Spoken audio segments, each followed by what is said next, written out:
bismillaahi raxmaan raxiim assalaamu calaykum waraxmatullaahi tacaala wabarakaatu kulanti wacan oo wanaagsan daawadayaal kusoo dhawaada warka janaalkeena runta wararka qodobada warkeena aad ku daawan doontaana waxaa kamid noqon doona wararkii ugu dambeeyey eedeymaha kala duwan loo jeedinayo madaxweynaha soomaaliya maxamed cabdulaahi maxamed farmaajo ra-iisul wasaare rooble iyo madaxweynaha maamulka jubbaland heshiisyada ay galeen oo dhibaato badan ku noqonaya qaar kamid ah madaxda dowlada federaalk soomaaliya xeralaliyaha guud ee qaranka oo markan go-aan lama filaan ah kasoo saaray heshiiska wasaaradda batroolka wararkii ugu dambeeyay arrimaha doorashooyinka iyo xaalada guud ee jubbaland ayaan daawadayaal warkeena kusoo qaadan doonaa. haddaba daawade haddii aad janaalkeena runta ku cusub tahay subscribe noo saar janaalka wararkeenana leega iyo sheerka iyo commentiga noogu dadaala waadna mahadsantihiin. aan ku bilaawo qodobka ugu horeeya daawadayaal.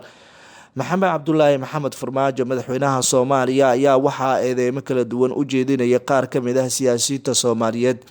siyaasiga xasan sheekh maxamuud ahna madaxweynihii hore ee soomaaliya ayaa waxa uu sheegay in dhibaatooyinka haatan ka jira qeybo kamid ah dalka uu sabab u yahay madaxweyne maxamed cabdulaahi maxamed farmaajo.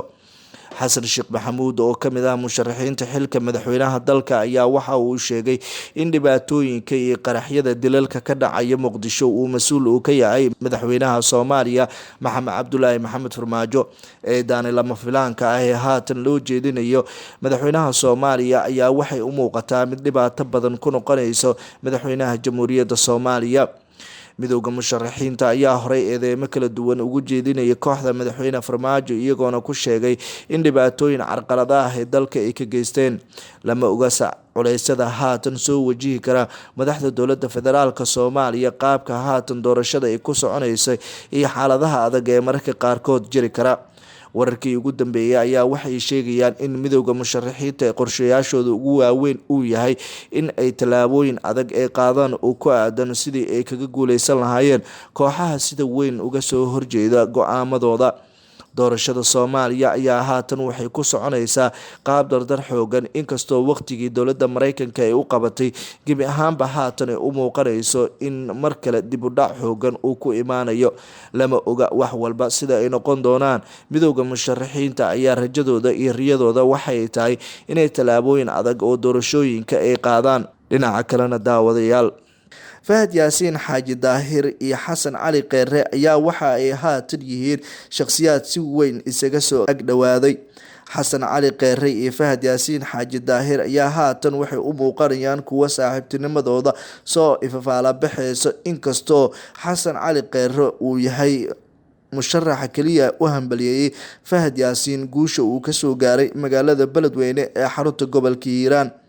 ra-iisul wasaarihii hore ee soomaaliya xasan cali kheyre ayaa waxaa la sheegay in uu haatan saaxiib dhow uu la yahay fahad yaasiin xaaji daahir. tanina lama oga sababta ka dambeysay in fahad yaasiin iyo xasan cali kheyre ay si weyn isugu soo dhowaadaan. inkastoo eedeymo kala duwan hore loogu jeedinayay taliyihii hore ee hay-adda nabad sugidda iyo sirdoonka qaranka, sidoo kalena midowda musharaxiinta aysan la dhacsaneen qaabka uu wax uu u wado fahad yaasiin xaaji daahir. fahad yaasiin ayaa haatan wuxuu kamid yahay xildhibaanada baarlamaanka 11aad ee jamhuuriyadda federaalk soomaaliya, iyadoo eedeymo kala duwan loo haysto fahad yaasiin.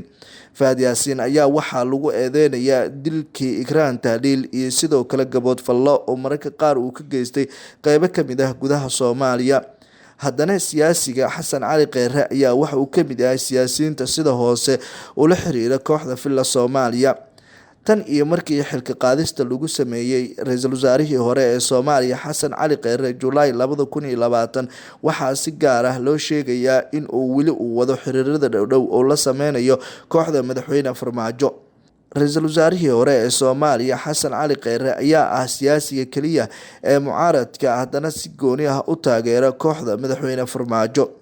lama oga go-aanka uu doonayay in uu mar walba uu qaato, haddana wararkii ugu dambeeyay ayaa waxay sheegayaan in xasan cali kheyre uu ka dambeeyay duulaankii 17 Diseembar 2017 ee lagu qaaday xarunta xisbiga wadajir xayiraad socdaalna kusoo rogay madaxweynayaashii hore Shariif Sheekh Axmed iyo sidoo kale Xasan Sheekh Maxamuud oo ku wajahnaa magaalada Beledweyne oo dhibaato halkaasi ay ka jirtay, balse Xasan Cali Kheyre ayaa waxa uu muuqanayaa inuu saaxiib dhow la noqonayo Fahad Yaasiin Xaaji Daahir. Dhanka kale, Ra'iisul Wasaare Maxamed Xuseen Rooble ayaa heshiis hoosaad la galay madaxweynaha maamulka Jubbaland. Ra'iisul Wasaare Maxamed Xuseen Rooble ayaa waxa uu doonayaa inuu gebi ahaanba uu ka taqlusiyo hanka madaxweyne Farmaajo ee gobolka Gedo. Ra'iisul Wasaaraha Soomaaliya iyo madaxweynaha maamulka Jubbaland oo kulan hoosaad wada yeeshay ayaa waxa ay si gooni ah u doonayaan inay tallaabooyin adag oo gobolka Gedo ah ay qaadaan. Tanina waxay u muuqanaysaa in culayska ay ku sii badinayso kooxda madaxweyne Maxamed Cabdullaahi Maxamed Farmaajo. Madaxweyne Farmaajo ayaa go'aankiisa ugu weyn waxa uu yahay inuu gebi ahaanba uu ka taqlusiyo shakhsiyaadka dhibaatada ka wada gobolka Gedo. Ra'iisul Wasaare Rooble ayaa qarash fara badan waxa uu u ballan qaaday madaxweynaha maamulka Jubbaland Axmed Maxamed Islaam Axmed Madoobe, isla markaana sheegay in doorashada isaga loo madax banaaneynayo cidna ayna ku farageli doonin. Hase ahaatee, tani waxay u muuqanaysaa inay caqabad ay ku noqonayso madaxweynaha Soomaaliya Maxamed Cabdullaahi Maxamed Farmaajo 16 kursi ee taala magaalada Garbaharey oo si fudud uu ku soo qaato. Madaxda maamul goboleedyada ayaa haatan waxay yihiin kuwa caqabada adag haatan ay hor yaalaan, inkastoo aan la ogeyn qaabka ay ku dambeyn doonto doorashada golaha shacabka. Dhinaca kalena, daawadayaal, weli waxaa adag xaalka doorashada kursiga Fahad Yaasiin Xaaji Daahir. weli waxaa si weyn guddiga doorashooyinka ay uga soo horjeedaan doorashadii ka dhacday magaalada Beledweyne ee xarunta gobolka Hiiraan, iyagoona si cad ay u sheegeen inaysan marnaba doorashadaasi ayna jirin. Tanina waxay u muuqataa inay caqabad ay ku noqonayso Fahad Yaasiin Xaaji Daahir. Fahad Yaasiin ayaa ka mid ah siyaasiyiinta sida weyn u doonaya in awood ay wax waliba ay kula wareegaan. Hase ahaatee, guddiga doorashooyinka ayaa mar kale soo saaray go'aan kama dambeysa oo ay ku sheegeen inaysan marnaba ay taageersaneen kursiga Fahad Yaasiin Xaaji Daahir ee doorashadiisa ka dhacday magaalada Beledweyne ee xarunta gobolka Hiiraan. Dhanka kalena, daawadayaal, xiriiryaha qaranka ayaa qaaday tallaabo adag oo ku habboon heshiiska shidaalka ee la saxiixay. Wasiirka Wasaaradda Batroolka iyo Macdanta Xukuumadda Soomaaliya ayaa dhowaan saxiixay heshiis muran badan u abuuray oo la galay shirkadaha ajaanib ah oo lagu magacaabo Coastal Exploration. Heshiiskan ayaa waxaa si adag uga soo horjeestay sidoo kalena burburiyay madaxweynaha Soomaaliya iyo ra'iisul wasaaraha dalka, kuwa oo sheegay in heshiiska uu yahay sharci darro, waxaana ay u muuqanaysaa mid xaalad adag gelin karta. Xiriiryaha qaranka Soomaaliya Suleymaan Maxamed ayaa waxa uu magacaabay guddi baaris ku sameeya heshiiska shidaalka uu saxiixay wasiirka Batroolka iyo Macdanta Soomaaliya si loo qaado tallaabooyin ku habboon, waxaana uu amray xiriiryaha in uu magacaabo guddi baaris isla markaana sida ugu dhaqsiyaha badan wax badan u bedelaya, sida uu sheegay xiriiryaha guud ee qaranka. Xiriiryaha guud ee qaranka ayaa waxa uu sheegay in heshiiskani marnaba aan loo dulqaadan doonin xilli heshiiskaasi uu si cad uga soo horjeestay hantidhawrka guud ee qaranka. Tanina waxay ka dhigan tahay in xaaladda adag ee haatan uu galay wasiirka Batroolka ay noqon karto mid saameyn fara badan ku yeelanaysa xaaladda guud ee dalka.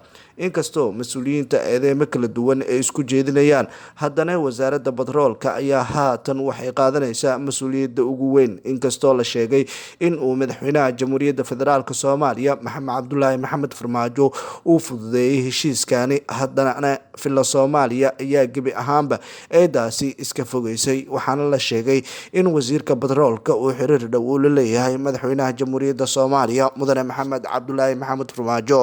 Dhinaca kalena, daawadayaal, wasiir dowlaha xafiiska ra'iisul wasaaraha Cabdixakiin Ashkir ayaa loo diiday kursi xildhibaan uu doonayay inuu ka helo magaalada Kismaayo.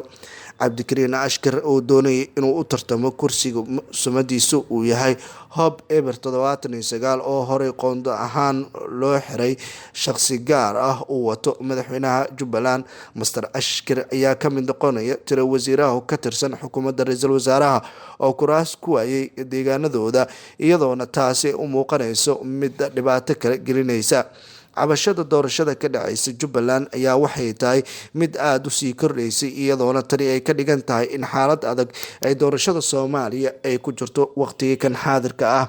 haddana madaxda maamul goboleedyada ayaa eedeynta ugu xoogan qaadanaya, walow madaxda dowladda federaalk Soomaaliya midba midka kale uu doonayay inuu awoodo ku yeesho doorashada. Dhanka kalena la taliyaha Farmaajo ayaa kacdoon cusub ugu dhawaaqay magaalada Kismaayo.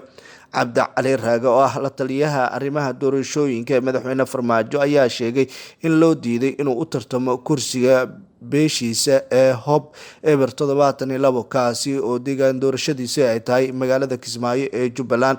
La taliya Cabdi ayaa waxa uu sheegay in uu marnaba u dulqaadan doonin, isla markaana wax waliba oo jira uu ka hortagi doono dadka reer Kismaayo gaar ahaan beeshiisa. Guud ahaan daawadayaal warkii oo aad ka daawanayseen janaalkeena runta wararka saaxiibada aan jecelnahay waanaga intaa daba daawaday. haddii aad janaalkeena runta ku cusub tahay subscribe noo saar janaalka, wararkeenana like iyo share iyo commentiga noogu dadaala. waa mahadsantihiin. nabadgelyo.